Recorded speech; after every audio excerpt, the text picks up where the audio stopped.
Hey, Dan, how you doing? Hey, Connor, I'm doing very well. How about yourself?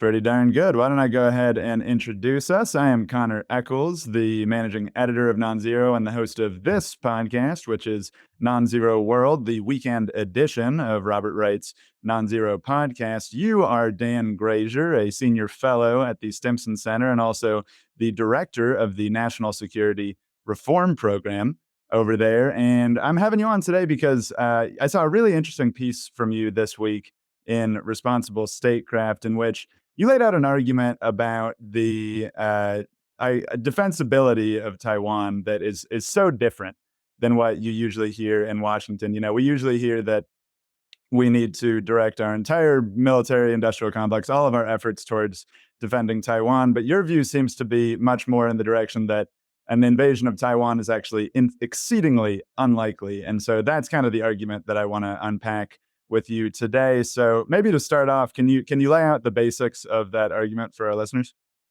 Sure. Well, kind of like you said, the defending Taiwan, the the prospect of a Chinese invasion of Taiwan has been like the sole, almost exclusively the main, the main scenario around which U.S. defense planners craft all defense policies and budgets here for about the last 10 years, and just with my background makes me quite skeptical of that scenario. I just don't think it's particularly realistic. And what particularly bothers me about all of this is uh, you see defense policy leaders, both civilians and military, like over the last 10 years. It spans multiple administrations. I mean, it just goes back a long way now. Just They just toss out the prospect of China invading Taiwan as kind of a talking point, and hardly anybody ever really considers, well, what is that scenario? What would that actually look like? Right. And how suitable is Taiwan for what would be the largest military operation in history? And I mean, I have a background in the Marine Corps as both a tank officer, so I understand like the ground combat side of this. But I'm also a graduate of Expeditionary Warfare School, which means that I was once upon a time a fully qualified amphibious planner, and so I understand both sides of that scenario, and every bit of experience that I have leads me to believe that just the military argument alone for the Taiwan scenario makes it extremely unlikely. But then when you factor in the various like strategic, geostrategic considerations, and then the political and economic considerations that the Chinese leadership would have to factor into making that kind of a decision, then I think an invasion, like a big, massive amphibious operation, the kind of which that's used to justify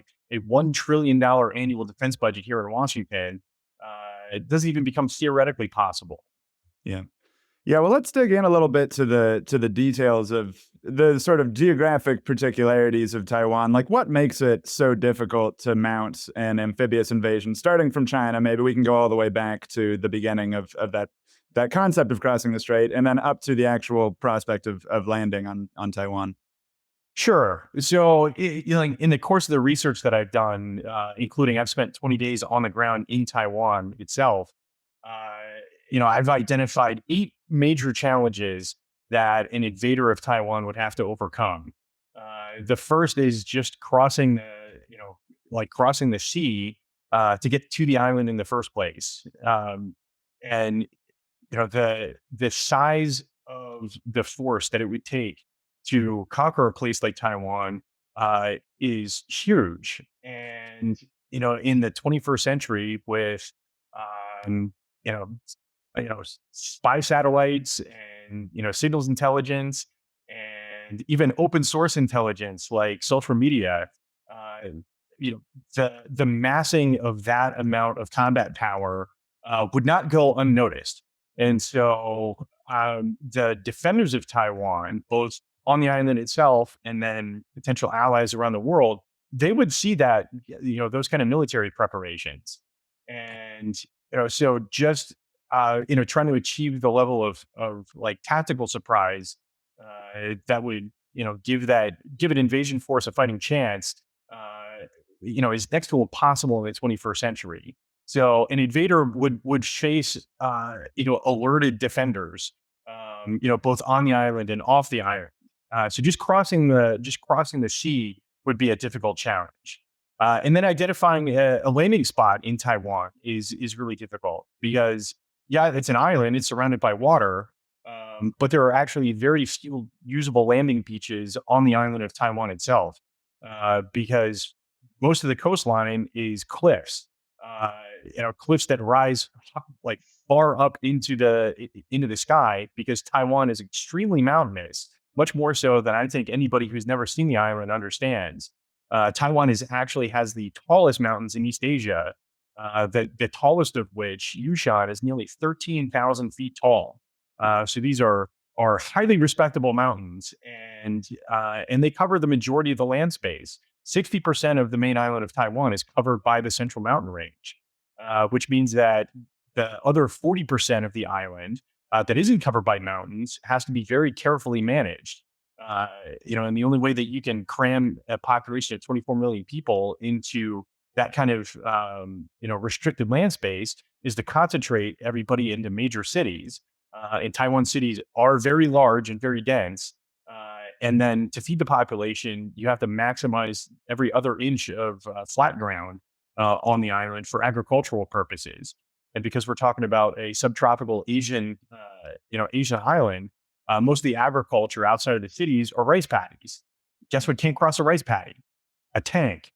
Yeah. And you would need a lot of armor to conquer Taiwan. So there's very little usable ground for these kind of military operations. So identifying just a landing spot is a challenge because of the very few spots on the island that could be used for a landing, they're either directly adjacent to a city. So a force would land and then immediately have the deeply unappealing prospect of fighting in a dense urban environment, or they land on a beach and then they have to, try to cross miles and miles of rice paddies, which offer very little in the way of cover and concealment. And they offer almost no space whatsoever to stage combat power. Once you establish a beachhead in an amphibious operation, you're going to have to kind of expand it a little bit while you bring more combat power ashore for the eventual breakout. And because you either have to do that in a city or in vast fields of rice paddies, there's very little usable space to actually stage that kind of combat power while you're still trying to defend your position from being tossed back into the sea. So those are a couple challenges, and then the breakout. Trying to maneuver, brigades and even divisions of mechanized ground forces across, through the rice paddies or through the cities. Becomes a big challenge because again, tanks can't cross rice paddies, so they're restricted to either the surface roads through the farm fields, which are extremely narrow and offer very little in the in the way of maneuver space. If the lead vehicle in one of these surface roads gets disabled, then the only choice that the following forces have is to basically pivot steer and find another direction because they can't bypass because they'd end up in the rice paddies on either side, and they'd have a hard time like moving that vehicle out of the way. Because again, if you try pushing it out of the way, the follow-on vehicle is probably going in the rice paddy as well. And then the surface, Taiwan's it's a developed island, so there are plenty of highways, but most of those highways are elevated in order to get around the rice paddies and cross all the canals and waterways.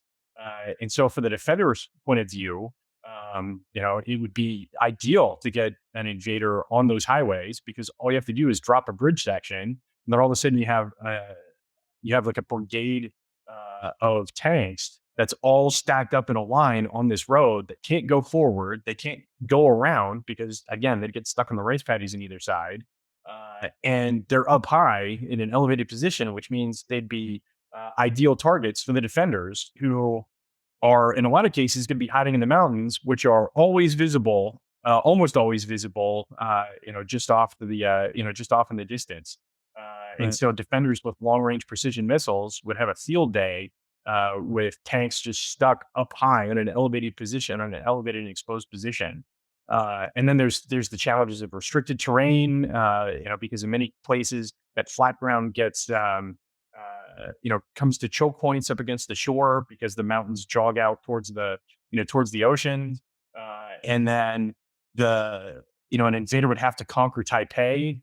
Taipei is a massive city of over 7 million people. It's built in an ancient lake bed. So it's surrounded on all sides by mountains, which means that the approaches to the city are difficult because they're very narrow river valleys in many cases. So those are easily defended. So if an invader gets all the way through like all those other challenges in the rest of the country and they fight through the approaches to Taipei, then their reward is to then fight in Taipei, which is a big, massive, dense city. And urban combat is just awful, even under ideal circumstances. And in this case, it's the scale of it is it's beyond anybody's reasonable comprehension. The world Yeah. has never ever seen anything quite like that. And so, just for those reasons, there's very practical military challenges that are involved in this, and the purpose of our research is to make that public because people just don't think about the Taiwan scenario from that perspective. But Chinese military planners have to, and we're trying to show that we're trying to tell that part of the story, because at some point, if this were to kick off, somebody in China would have to make that decision, and they would have to calculate that they could overcome all of these challenges to achieve, the full political takeover of Taiwan in in a short amount of time, and within the bounds of acceptable losses. And Yeah. that's the part that I just don't see. I just don't see the reasonable possibility of success on that front. Yeah, and assuming the narrowest possible defense for Taiwan, assuming that only the Taiwanese military fights, the US doesn't join, no other countries join, what would you assess to be the necessary fighting force that China would have to bring with it in order to conquer the island? Like, what would you, if you were planning an amphibious operation, bring with you in order to win that fight?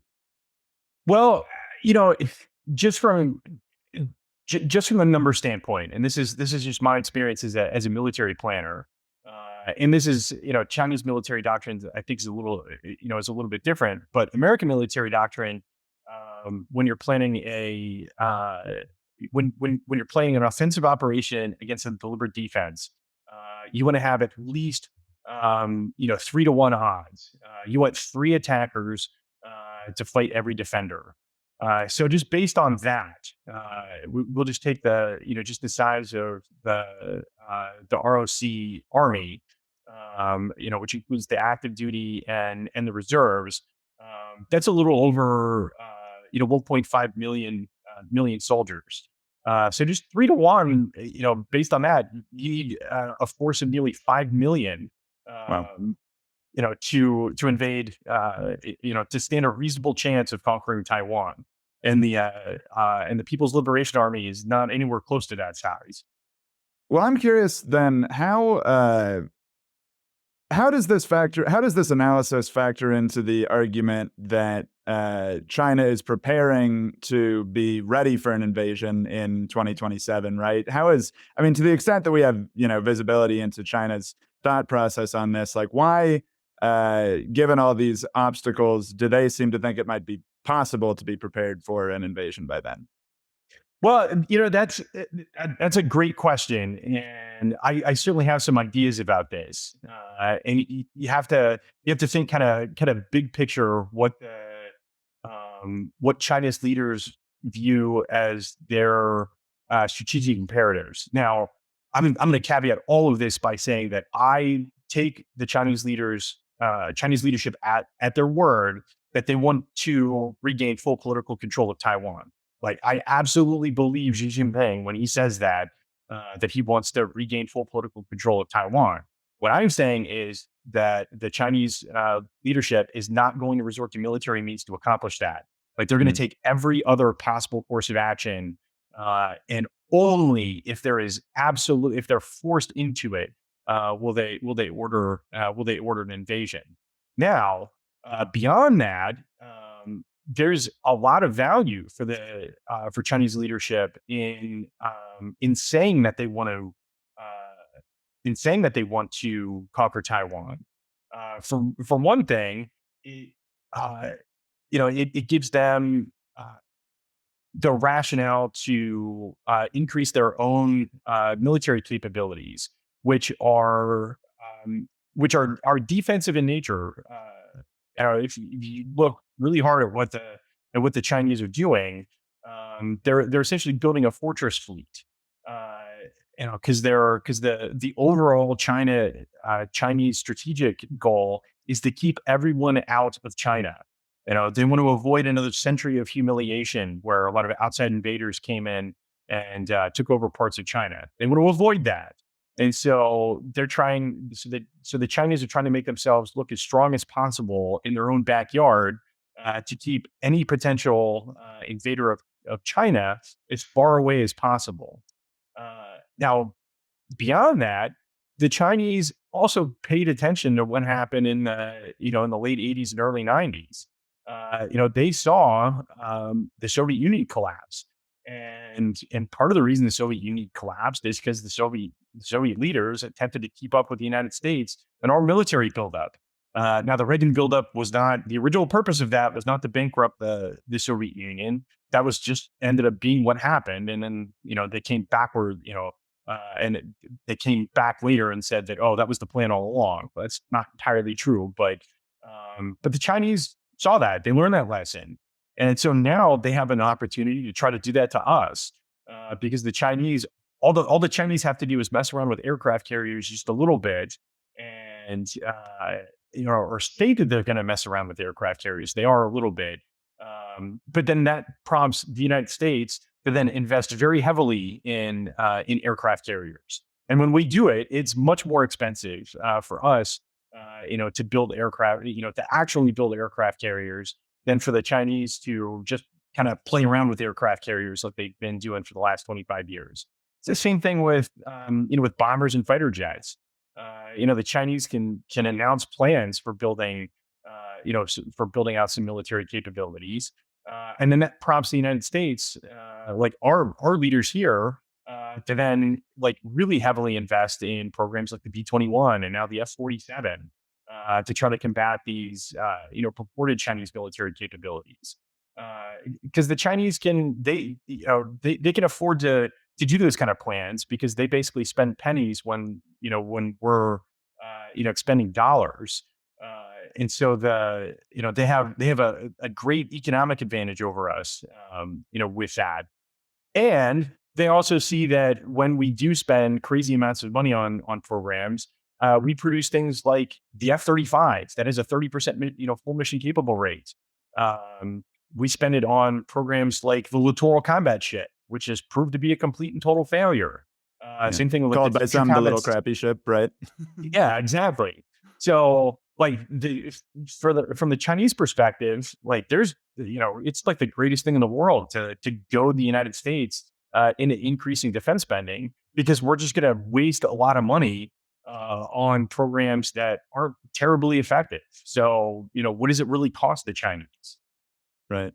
Right. And so if China is, you're laying out the view that basically they view it as in their interest for us to just keep spending in profligate ways and for them to sort of prepare, but with probably the knowledge that it will be difficult to invade Taiwan. So what would a better response from the US point of view be? And maybe we should get into a second, like what else China might do as well to try to reincorporate Taiwan, but we can address that after. But like, how should the US be dealing with this? I think what we should be doing is we need to take a look at what it would take for an invasion of Taiwan to happen, and then to take the minimum steps possible to keep the cost of doing so high. And I've done this, and the you know like an invader of Taiwan would have to transport massive, uh, uh, massive amounts of combat vehicles, supplies, and troops. And the only way that you can do that is on the surface of the sea. Like you can fly some stuff in, but the bulk of the combat power for an invader would have to come on the surface. And so the way that you deal with that is to I would invest heavily in attack submarines, and not necessarily nuclear attack submarines. There are highly effective small air independent propulsion attack submarines that are built around the world, mostly by Sweden. That they could be we could purchase about six of those for the cost of one Virginia class attack submarine. And so I would invest, I would invest in that by the American Navy, and I would encourage our allies in the region. Instead of AUKUS being a deal to sell Virginia class nuclear attack submarines to, five of them to Australia, uh, I would suggest why don't we, shift that effort and instead buy 30 air independent propulsion attack submarines. And so if the Chinese decided that they were going to launch this invasion again, they wouldn't be able to hide those preparations. So the defenders of Taiwan have an opportunity to move forces into place, to defend against it. And if the Taiwan Strait is just completely seeded with a bunch of attack submarines, and then other forces, like air forces and long range missiles that can target surface vessels effectively. I think that by itself would be enough to dissuade any potential invasion of Taiwan. Now, if if the Chinese start losing a bunch of surface ships, before they even get to the shoreline, then what's the whole point? That's interesting. So, that's kind of, well, it's almost before, because a lot of people talk about a porcupine strategy for Taiwan, whereby you don't want to eat a porcupine, right? You make it difficult to devour, and the idea is that you have a bunch of like missiles that can fire at ships coming across and also at people that are landing. So you're saying that even before we're talking about landing, there can be huge steps taken at relatively lower cost than we're currently doing to prevent an invasion. No, absolutely. I mean, I think with the submarine plan would be an excellent deterrent. For a number of different reasons. Like one, it's really difficult to defend against against submarines, and like even into the 21st century, it is still exceedingly difficult to defend effectively against submarines.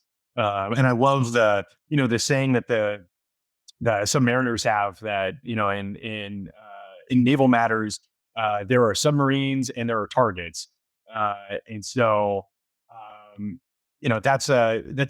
that would be a highly effective defensive strategy. But it's also, from a signaling standpoint, I think it's also important as well, because submarines are they're great weapons in kind of a like an offensive defensive role, if that makes any sense. Like you push submarines forward, and attack submarines would be very effective against surface ships. But you can't use submarines in like you can't use submarines to project military power. You can't use submarines to go like land large forces, on mainland China, as part of an invasion.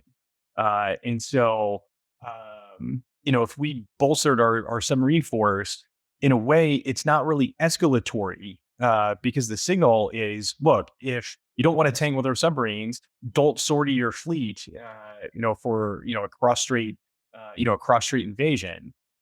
But we can't use our submarines to project military power in any significant way into mainland China. So there's a great signaling thing. It's like, look, we have this to defend against you in case you become aggressive, but we can't use this to really threaten your very existence. Yeah, that's very interesting. That's very interesting. And so, to what extent is Taiwan taking steps that you think are in the right direction for its own security? Do you think that the Taiwanese military it's not buying, I guess, these submarines, but is it buying other weapons that you think will be the sort of right mix in order to defend against a Chinese invasion? Well, so I've certainly looked into Taiwan's military preparations. I did deliberately avoid getting into that in any like deep, meaningful way for this project for two reasons. Like one, I did spend 20 days on the ground in Taiwan, and I was fully aware of the situation. You know, I'm a bit of a shadowy American military figure who was wandering around in a foreign country trying to figure out how to invade it. And so I was very careful not to draw a whole lot of attention to myself, but I'm certainly not poking around military sites, Right. when I was there. Because my point with my research is just to lay out like a um, very granular, kind of bare bones facts about about the scenario, and my time on the ground was important because it's really difficult to understand scale, from like satellite imagery and just from pictures and videos. And so it was important for me to be on the ground just to get that kind of tactile sense of how all the different types of terrain in Taiwan kind of interacted and influenced each other.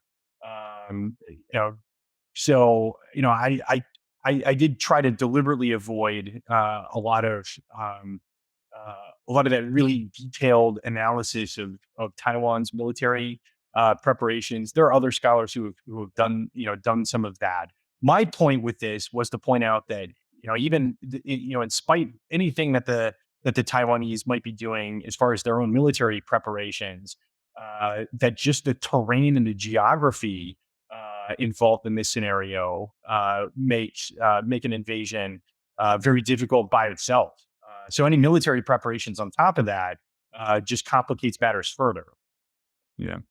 Yeah, one thing I'm curious to get your thoughts on is that, a critic might say, well, any sort of amphibious operation is super difficult, right? We've seen that throughout history. Normandy was super difficult, but there was a very strong incentive to do it, and so we did it, right? And how do you deal with those historical antecedents and think about the question of like Chinese resolve here, I guess.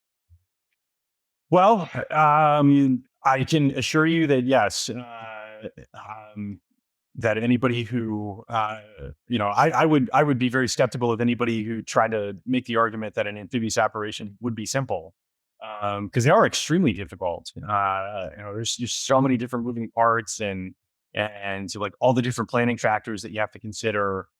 Uh, it's a very difficult challenge. Um, you know, even under ideal circumstances. And Normandy happened only because uh, the people involved had a lot of very recent practical experience planning and conducting amphibious operations. An invader of Taiwan here in the 21st century would not have that same level of experience. So that's something that's something to consider here. And uh, the the practical challenges of assembling the necessary forces. It will still, we can stick to the D-Day example, because it's a pretty good one. That required 7,000 separate naval vessels. It was 195,000 soldiers, more than 200,000 naval personnel that were involved in just the first day's landing of D-Day. It took 6 months to plan. It took an enormous deception operation to make that happen. But that happened in 1944. So it happened in the days before satellite. Uh, it happened, before highly effective signals intelligence. In 1944, you had a bunch of people that were listening to Morse code messages. Today the defenders of Taiwan, they have, they have the opportunity to look through social media posts, uh, and news reports, to prepare. There's also been a major shift, major advances in technology. We have uncrewed naval vessels that can be used in an attack role. I mean, look at what the Ukrainians have done in the Black Sea over the last couple of years. Like they've effectively um, uh, removed freedom of navigation from the Russian Navy in the Black Sea. And the Ukrainians have done that without a surface fleet, really. They did that mostly with shore-based missiles and uncrewed attack vessels. The Taiwanese would have the opportunity to do the exact same thing to any potential invader of their island. Right. And so it's difficult to make a one for one analogy just because so many things have changed since the last time we've really seen a major amphibious operation. Yeah. Yeah, and I guess if we're making the assumption that China is not going to pursue an invasion option, but also have the assumption in mind that China is very determined to make Taiwan a part of mainland China again, or a part of the political system in mainland China, then what other things might we expect them to try, and how could we deal with those? Sure. Well, that's the great challenge here, because it does become a little dicey when we start thinking about the other means that the Chinese might do to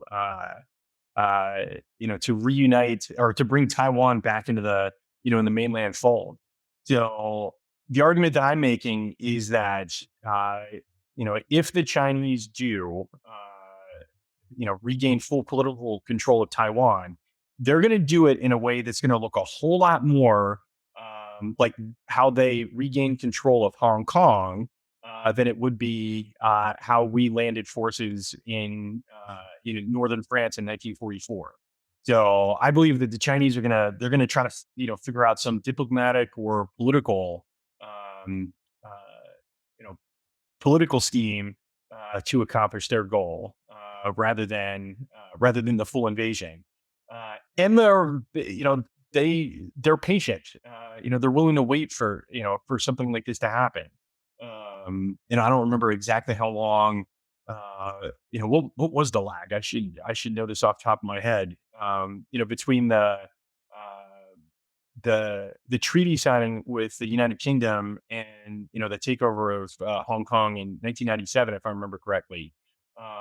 It like there was a long time in between those two, events, and so the Chinese are, they're patient. Chinese history goes back a lot longer than ours, and frankly, if you go to Taiwan, you get a really good sense of that. You go visit the National Palace Museum, because in that museum you see Chinese treasures going back thousands of years. I guess I always kind of understood that China was an ancient civilization, but until I was actually there and I saw these displays of objects that date back to like 5,000 BC, I didn't really fully appreciate just how long that is. And so I think the Chinese are willing to wait and play a long game and try to manipulate the political system in Taiwan, to influence the Taiwanese electorate, to elect a government that would be more amenable to, some sort of a reconciliation or agreement with the Chinese on the mainland. It's gonna be something. It will be something like that. And then what we do in response, that becomes a little dicey because I don't know. Let's say the citizens of Taiwan do elect a government at some point that is willing to open negotiations for reunification with the mainland. What do we do at that point? Uh, you know, I mean, are we gonna like intervene like militarily, or try to throw up some kind of roadblocks to some kind of an agreement like that? Would that even be appropriate? I have my doubts that we would. Like, nobody stepped in to stop the Chinese from taking over Hong Kong after that treaty had been negotiated. So I think the Chinese are far more likely to pursue some method like this. And then, at that point, I don't know that it would be appropriate for anybody else to intervene and prevent that kind of a reunification at that point. Right. Right. And what about the possibility of a military blockade? Like what would we do in order to either deter the possibility of China doing a blockade or to break one if one were to happen? Well, so I think a blockade. A blockade is almost more dangerous than a full invasion, because you have to think about threshold. Like you know if the if the Chinese launch a full invasion like right now, and they're able to pull off some remarkable surprise attack, that we weren't able to anticipate. At that point, I don't know. It might be kind of viewed as a fait accompli. And then at that point, there might be a chance we don't intervene. But a blockade, though, is kind of like an incremental step on both sides. So a blockade would take time to have an effect, and so there would be more time to kind of deliberate, what the next step is, and you know, uh, trying to break a blockade by some kind of uh, you know like naval skirmish, try to break a blockade, to, I don't know, maybe open up a shipping lane into Kaohsiung or something. It might I guess it would be kind of like one thing for the president of the United States to order some kind of a blockade run, than it would be to order like a full counterattack against an invasion force, if that makes any sense. So kind of a minor thing, to order a couple salvos from a naval squadron, than it is to launch like a full counterattack. But it would still be a direct military confrontation. And so all the risks of escalation, would be there, but the threshold for starting that is a lot lower. So that's why I say that I think a blockade would almost be more dangerous, from an escalatory standpoint than a full invasion. And so like again, I think I don't I we certainly, my co-authors and I, in the bigger report, upon which this responsible statecraft piece was based, we definitely talk about the other potential, scenarios, like, that are kind of below that, the full invasion, threshold. They're all dangerous in their own way. And they all of them kind of threaten a direct military confrontation between China and the United States, which is something that I think both sides want to, really do want to avoid, because again, like any direct military confrontation, runs the risk of escalation up and including a nuclear exchange. And so, I think that all of these military means are highly unlikely, just for that purpose.